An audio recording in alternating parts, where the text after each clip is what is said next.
What is up, horror movie fans? I am Jay Chris. I am the Jay and Tay and Jay's Horror Slays, and we're going to be doing something a little new for y'all. One, obviously, is going to be in video form instead of just our voices in the podcast.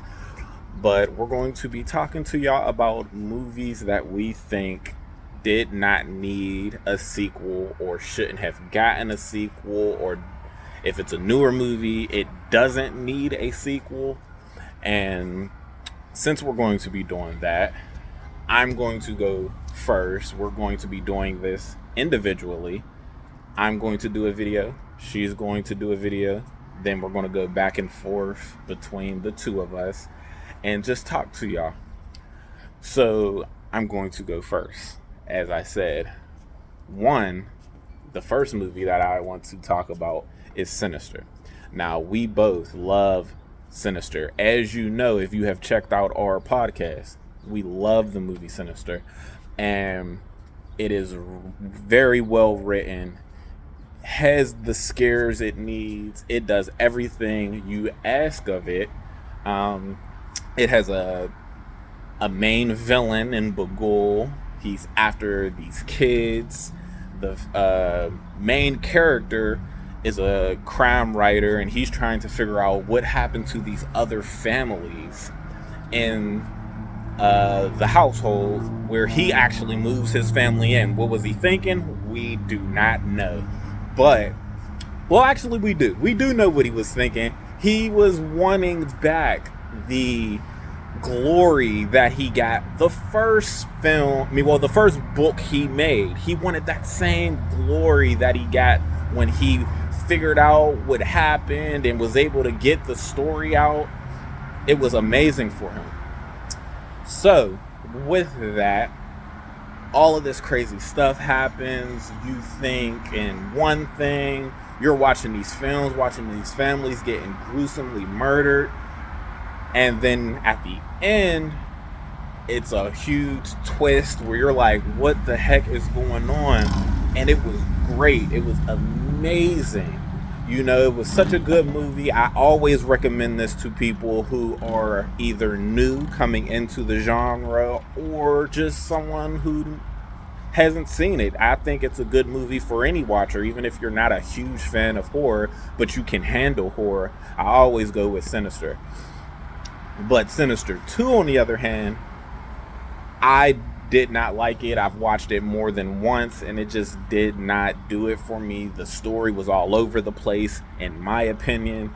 And granted, you get some old characters from the first movie coming back, which is cool, but it was not needed, and I will stand by that, okay? Number two, I'm gonna go with Tremors. A lot of people never heard of Tremors. Like, even Tay did not know really about Tremors. I put her on to Tremors, and she hasn't seen the other films in that franchise yet. I'm gonna get her on, y'all. Don't worry, I'm gonna get her on. But Tremors the first one was a great movie. It's a little bit older, so if you're not really into older films, I still would say check it out because it's a really good movie. But I get it for the people who just, that's not your thing. But this film is about these underground creatures that make seismic movements and dig underneath the ground. And when they hear footsteps, they hear anything, footsteps, engines, whatever, they go directly to that thing. And they are blind. All they can do is listen. They have great hearing. And pretty much the film is these people out in the desert, really. Like, in the mountains, desert area. They're out there and they're coming. And since they're out in the, like, deserty area, there's not a whole lot of places to hide.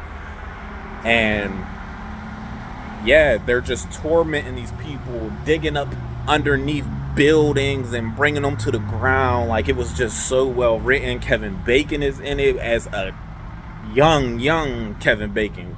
Great film. Now, like I said, this is a franchise. So not only is there a second one, there's a third, a fourth. I can't remember how far down it goes, but there is a lot of them, and they did not get better.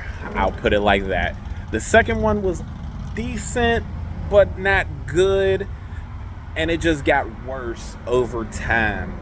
And I think that it was just not needed.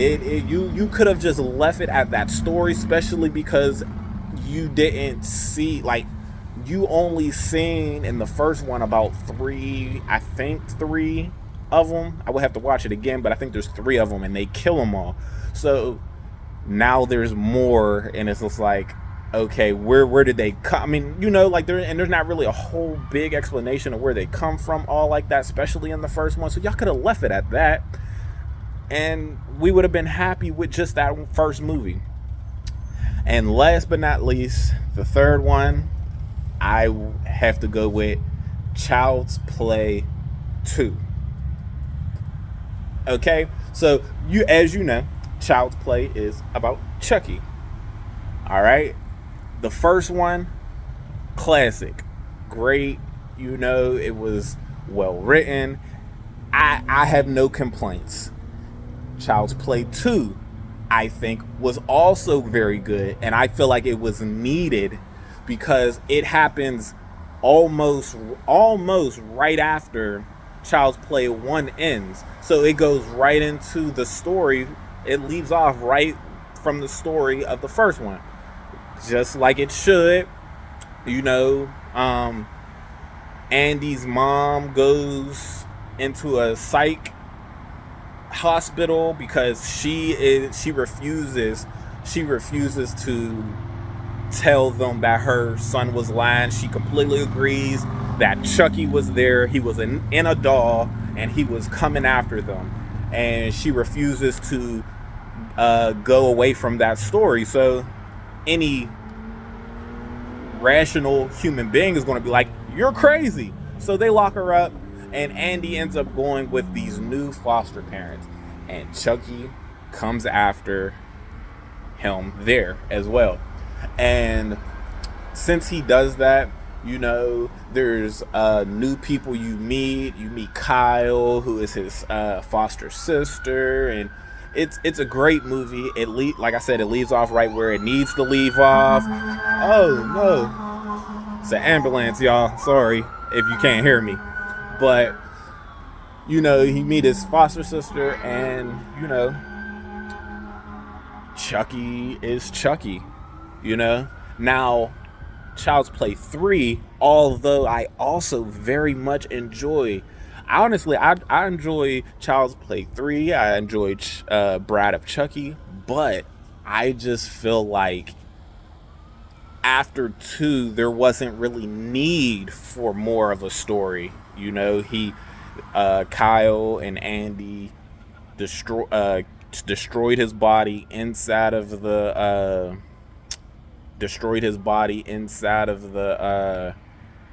toy store, the factory. They destroy his body, and this is big years later. Like in the movie, in Child's Play 2, Andy is still 8. No, I think he's 8. Is he 8 now? So it doesn't happen. Maybe it doesn't happen directly after, because I think he's 6 in the first one, 8 in Child's Play 2. So it's like a 2-year difference between 1 and 2. But this one is like multiple years later. Like he is, I think, 16. So almost 10 years later. And it's like, okay, I get it, but you didn't need that story. And for a lot of people, they think they don't like Child's Play 3 anyway. So that makes it even more of a reason that they didn't need to try to continue the story. You could have left it at Child's Play 1, Child's Play 2, and boom, left it at that. Yeah, and those are my 3. Let me know if you agree, if you disagree. Like, share, comment, subscribe, all of that good stuff. All right, love y'all.